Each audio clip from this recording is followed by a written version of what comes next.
televisor aparece toda la información necesaria para que ustedes se pongan en contacto con nosotros. Estamos estudiando el libro de Apocalipsis en los domingos por la mañana y espero que ya tenga su Biblia, su cuaderno, lápiz a su lado para que tome notas de lo que vamos a estar estudiando. Pero antes de empezar el estudio esta mañana, hermanos, vamos a hacer una oración. Vamos a orar. Eterno y bendito Dios, le damos gracias por la oportunidad que usted nos da en esta ocasión de poder reunirnos, Eterno Padre, como tus hijos para estudiar una porción más de tu palabra. Le ruego, Padre Santo, que usted nos ayude a cada uno de nosotros, quienes estamos aquí en esta mañana, para que podamos no solamente leer lo que está escrito en tu sagrado libro, llegar a un entendimiento, eterno Dios, panorámico y contextual, concerniente al estudio que se habrá de desarrollar, para que así, eterno Dios, podamos tener conocimiento de lo que vamos a estudiar, pero que también lo podamos usar más adelante cuando la oportunidad se presente delante de nosotros. Sabemos bien que hoy en día hay muchos que han salido, tanto de entre nosotros como de otros lugares, enseñando y predicando cosas que realmente no vienen a enseñar el libro de Apocalipsis, y le ruego pues, Padre Eterno, que usted nos ayude, no solamente para llegar al pleno entendimiento de lo que vamos a estudiar, pero que estemos preparados para poder así hacerles ver a aquellos quienes tienen un pensamiento equivocado, un concepto equivocado, eterno Dios, una enseñanza falsa concerniente al texto. Le ruego pues, Padre bendito, por este servidor de usted, quien en esta ocasión está enseñando este libro. Le ruego, Padre Santo, que me ayude a recordar aquellas cosas que he estudiado, que he meditado, que he investigado, eterno Dios, para estar seguro que todo esto sea completamente conforme a tu santa voluntad, y que la interpretación que se dé, eterno Dios, sea aquella la cual estaba en la mente del escritor, el cual fue el apóstol Juan, para que así, eterno Dios, podamos entender la persecución, la manera en cómo los cristianos del primer siglo fueron tratados, y su petición ante Dios y la respuesta suya, eterno Dios, hacia ellos. Una vez más, le ruego que quizás esté con aquellos hermanos, hermanas que vengan en camino hacia acá, que les ayude, eterno Dios, para que vengan bien con nosotros y también puedan aprovechar de este estudio. En tu Hijo Jesucristo te ruego y te pido por todo esto, eterno Padre. Amén. Amén. Estamos estudiando el libro de Apocalipsis en los domingos por la mañana. Ya tenemos tiempo de estar estudiando este libro y les dije, ¿verdad?, que no iba a ser un estudio rápido, sino que sí iba a llevar su tiempo. Estamos en el capítulo 14 y hoy, en esta mañana, vamos a tratar con el versículo del 8 hacia adelante. Si usted recuerda bien, la semana pasada que estuvimos estudiando esta porción de escritura, nos dimos cuenta de que la porción de escritura que ahora entramos a estudiar son mensajes angélicos. Y la razón en por qué digo que son mensajes angélicos es porque en el versículo 6 vimos primeramente un ángel. En el versículo 8 vamos a ver el segundo ángel. Y en el versículo 9 vamos a ver el tercer ángel. Y cada ángel trae su mensaje. Recuerden que el contexto, ¿verdad?, se trata con los 144,000. Y los 144,000 ya hemos deducido, por medio de nuestro razonamiento inductivo, concerniente a la palabra de Dios, que los 144,000 se refiere a la iglesia, aquellos los cuales le pertenecen a Dios. Estas personas, de las cuales se está mencionando en los primeros versículos, son personas quienes, algunos de ellos ya habían muerto y unos todavía vivían en la tierra y estaban bajo el poder del Imperio Romano. Estaban bajo el poderío de Domiciano, el Imperio Romano. Y por lo tanto miramos nosotros que durante su época que fue del año de 81 hasta 96, miramos que él vino a establecer la adoración imperialística que se le nombra, es decir, la adoración al emperador. Y claro, verdad que el Imperio Romano estaba respaldando a todo lo que Domiciano hacía. Entonces esto trajo persecución a los cristianos, a los que estaban en tierra, y estos cristianos sufrieron bastante. Ya leímos en el capítulo 7 sobre el sufrimiento por el cual ellos pasaron. Bueno, aquí nuevamente, ¿verdad? Estamos viendo lo mismo, pero ahora ya para enseñarle a los cristianos, aquellos que habían muerto, aquellos que estaban bajo el altar, como dice Apocalipsis 6:9, tanto como los que estaban en tierra, viviendo la vida cristiana, enseñarles que el control lo tenía Dios y no el emperador o el Imperio Romano. Y claro que hemos visto varias ilustraciones del Antiguo Testamento que se encuentran en Daniel capítulo 7, porque habla de lo mismo, especialmente cuando se toca de hablar sobre las bestias. Y miramos nosotros que las bestias simplemente son los imperios mundiales. Y miramos que en el libro de Daniel al Imperio Romano también se le da el sobrenombre bestia. Y por lo tanto miramos nosotros que esta bestia que vimos en el capítulo 13, ¿verdad?, es ahora con la cual Dios está tratando. Dios le quiere enseñar y le enseñó a sus discípulos de que el Imperio Romano no era quien tenía control, sino que era Dios. Y por lo tanto ellos deberían de permanecer fiel a la voluntad de Jehová, a la voluntad de Dios, haciendo las cosas que deberían de hacer. Bueno, aquí en los versículos del 6 en adelante hasta el 13, miramos nosotros en donde Dios está comunicando por medio de sus agentes, que es otra cosa que estuvimos viendo. A Dios nadie lo ha visto. Dios opera por medio de sus agentes. Jesucristo en su naturaleza humana fue un agente del Padre. Es decir, Jesucristo varias veces lo dijo: yo he sido enviado por mi Padre. Pero claro que sabemos que Jesucristo es Dios. Juan capítulo 10 y versículo 30 dice que el Padre y yo somos uno. Claramente lo demuestra Jesucristo en diferentes versículos del Nuevo Testamento. Pero también los ángeles, como habla Salmos 103 y versículos 20 y 21. Hebreos capítulo 1, versículos 13 y 14. Son ministros de Dios. Y aquí estamos viendo a los ángeles que son enviados como agentes de Dios para administrar el propósito de Dios. Y número 1, versículos 6 y 7, para venir a demostrarle al Imperio Romano de que sus días ya estaban contados. Y por lo tanto decirles a ellos, ¿verdad?, lo que dice el versículo 7, diciendo a gran voz: teme a Jehová. Tres cosas que se le vino a decir: teme a Jehová, darle gloria y adorar a Dios. Y estas son las tres cosas que nosotros como cristianos también seguimos enseñándole a un pueblo incrédulo, a un pueblo que está en pecado, al pueblo que está fuera de estas puertas, el que debemos de ir a enseñarle, ¿verdad?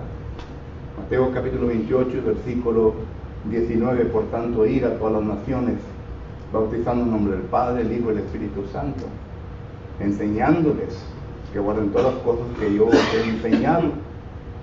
Jesucristo enviando a sus discípulos que fueran al mundo y les enseñaran que deberían de temer a Jehová, de glorificar a Dios, de adorar a Dios. Y a la iglesia pues también, ¿verdad? Vosotros sois este linaje escogido, real sacerdocio, nación santa, pueblo querido por Dios, 1 Pedro 2:9, para que anunciéis las virtudes de aquel que os ha llamado de las tinieblas a su luz admirable. Solo que nosotros también tenemos que ir a enseñar las virtudes a un pueblo en pecado. ¿Qué tenemos que enseñarle? Pues Efesios capítulo 3 y versículo 10 dice, para que la multiforme sabiduría de Dios sea ahora dada a conocer por medio de la iglesia. Tenemos que enseñar la multiforme sabiduría de Dios.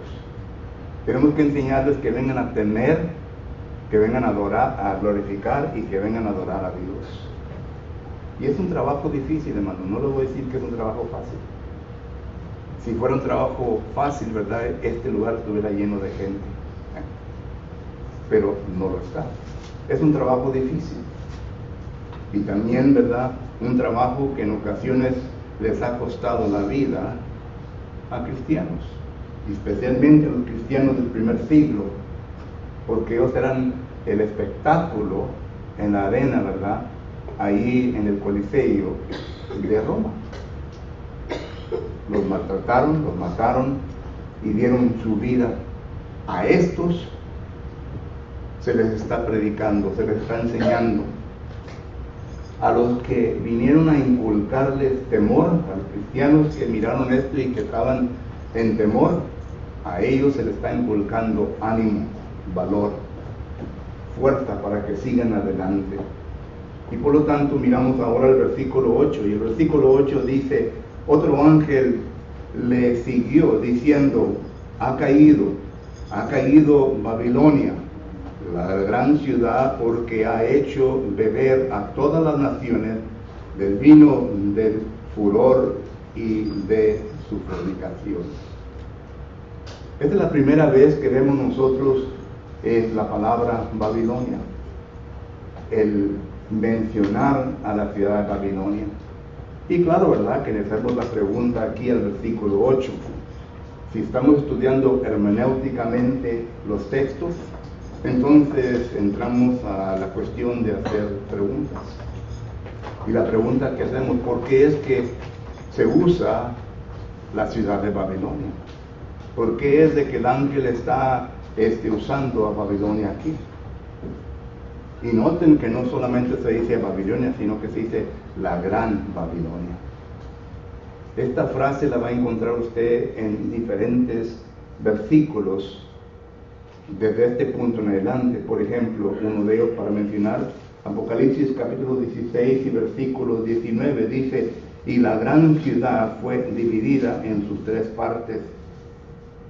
Versículo 7 de Apocalipsis capítulo 17, y en su frente un nombre escrito, un misterio, Babilonia la grande.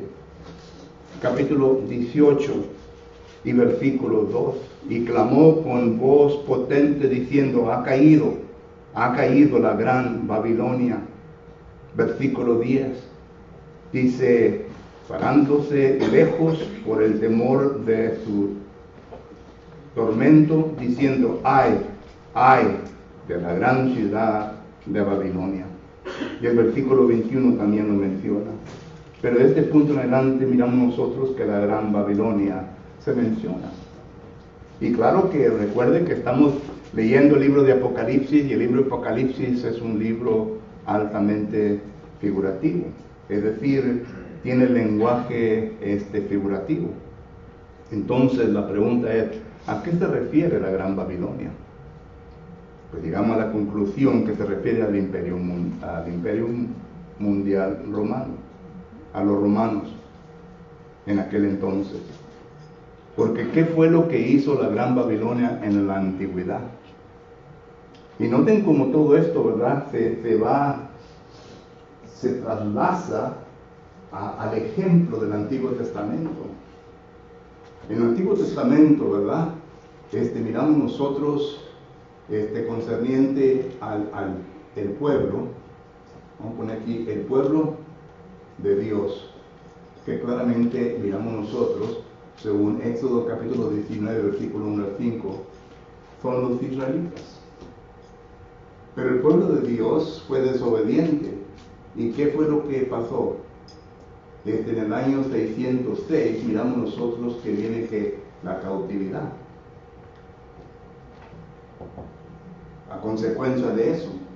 Esto lo miramos nosotros en Segunda de Reyes, capítulo 17. Todo el capítulo podemos ver ahí.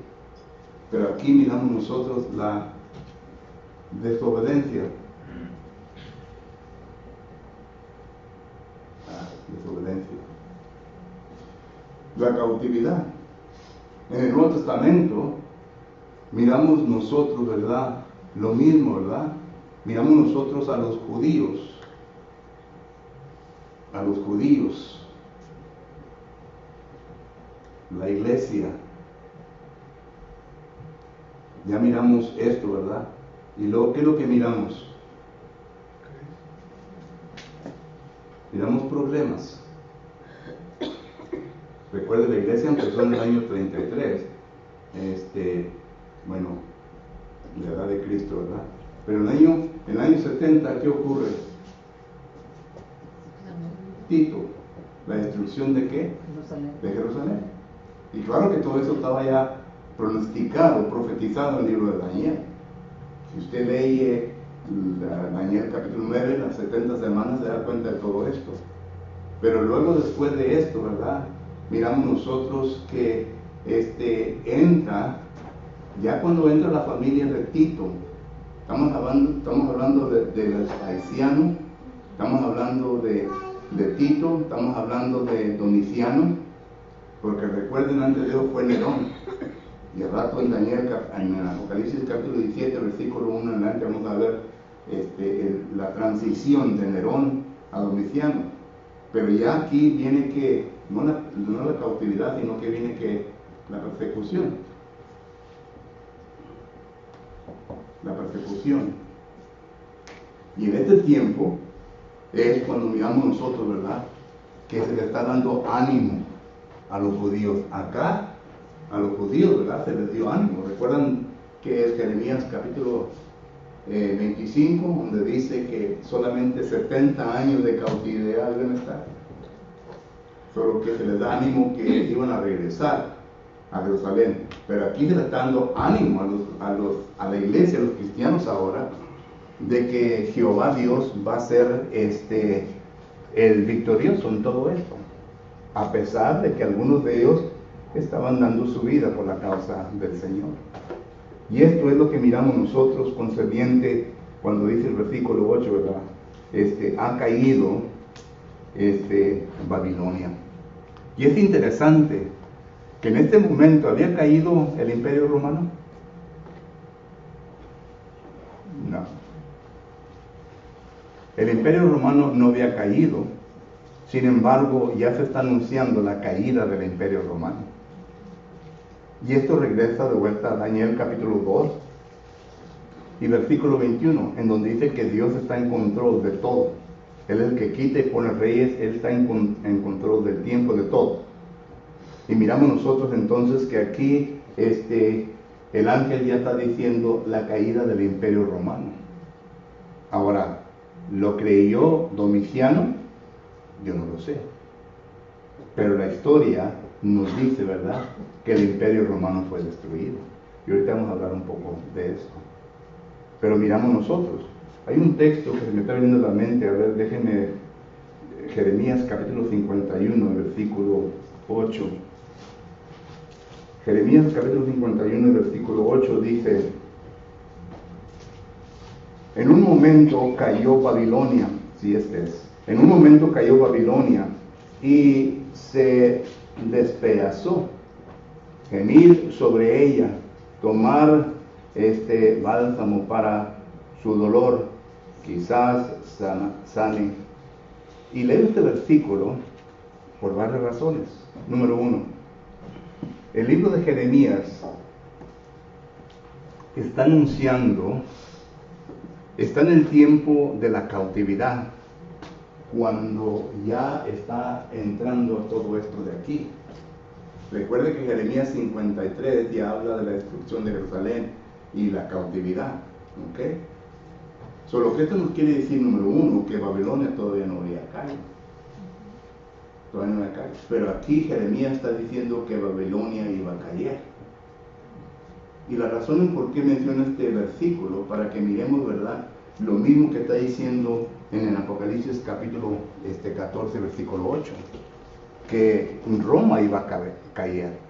Y este es Dios comunicándose por medio del profeta Jeremías, Dios comunicándose por medio del ángel en el Apocalipsis, y miramos nosotros que iba a caer, y cayó Roma.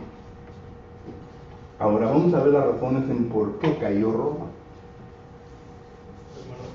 Mande. Perdón, ¿qué texto se leo Isaías? ¿Mande?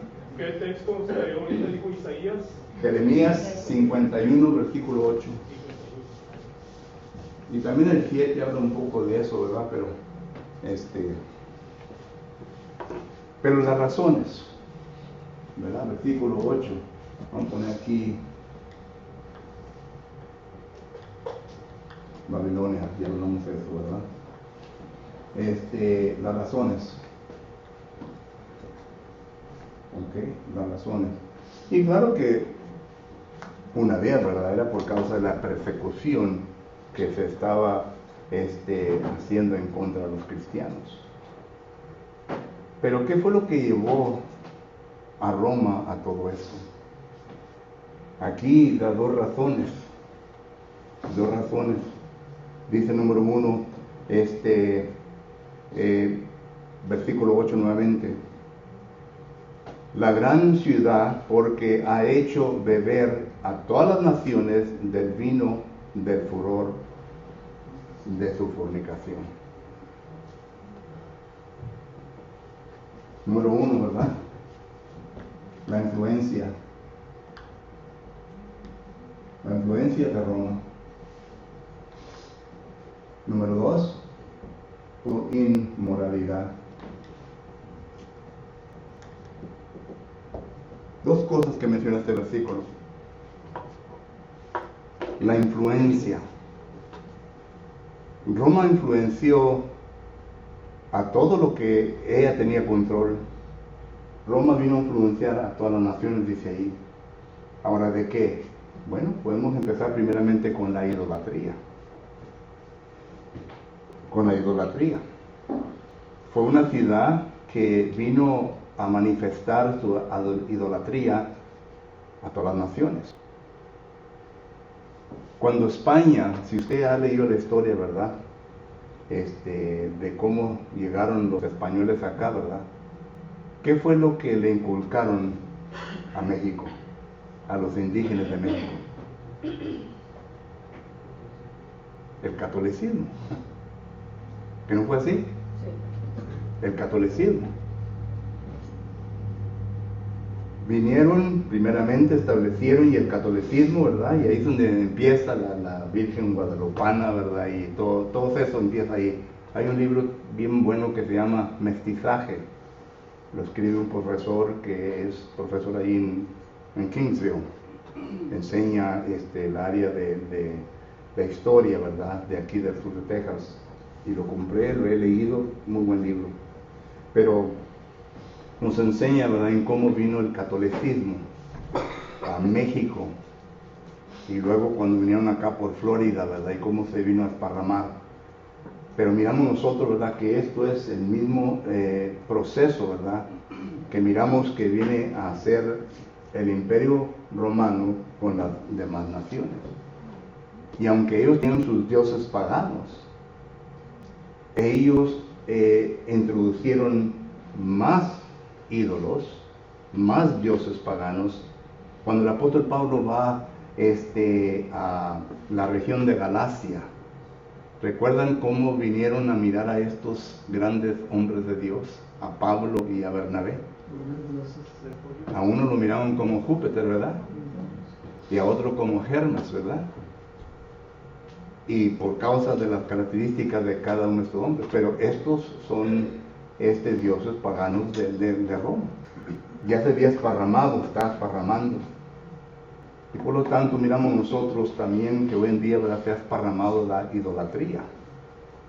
Y pues ahora, no digo que es difícil, usando la táctica con la palabra de Dios, ¿verdad? Uno puede lograr a sacar a personas de un estado de la idolatría, ¿verdad? Que venga a adorar al único Dios que se menciona en la palabra de Dios. Pero la tarea es igual, lo que ha sucedido es igual. Y miramos nosotros, ¿verdad? Que pues aquí en los Estados Unidos poco a poco, hermanos, si no tenemos cuidado, ya se están infiltrando en la política. Musulmanes, ¿verdad? Personas de otras religiones que ya están tratando de implementar como ley sobre nosotros todo esto. Y si no tenemos cuidado, al rato, ¿verdad? Vamos a tener una variedad, ya lo tenemos, pero al rato quizás se haga ley y pues se va a desarrollar tremendamente. Y esto es lo que está pasando, esto es lo que pasó con el Imperio Romano. Ahora, concerniente a la inmoralidad, esta gente era bien inmoral, hermano. Noten con lo que el apóstol Pablo está tratando, le escribe a los hermanos en Roma. Y noten lo que les dice capítulo 1, y empieza del versículo 18 hasta el 32, pero no voy a leer todos los versículos. Especialmente quiero leer, ¿verdad?, los versículos 25, 26, dice: ya que cambiaron la verdad de Dios por la mentira, honrando y dando culto a las criaturas antes que al Creador, el cual es bendito por los siglos. Amén. Por esto Dios los entregó a pasiones vergonzosas, pues aún sus mujeres cambiaron el uso natural por el que es contra naturaleza, es decir, se convirtieron en lesbianas.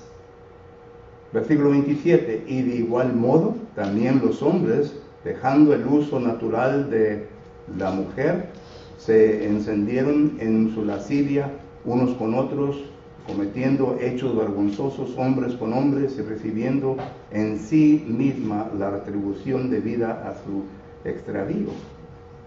Le está hablando a la sociedad de Roma.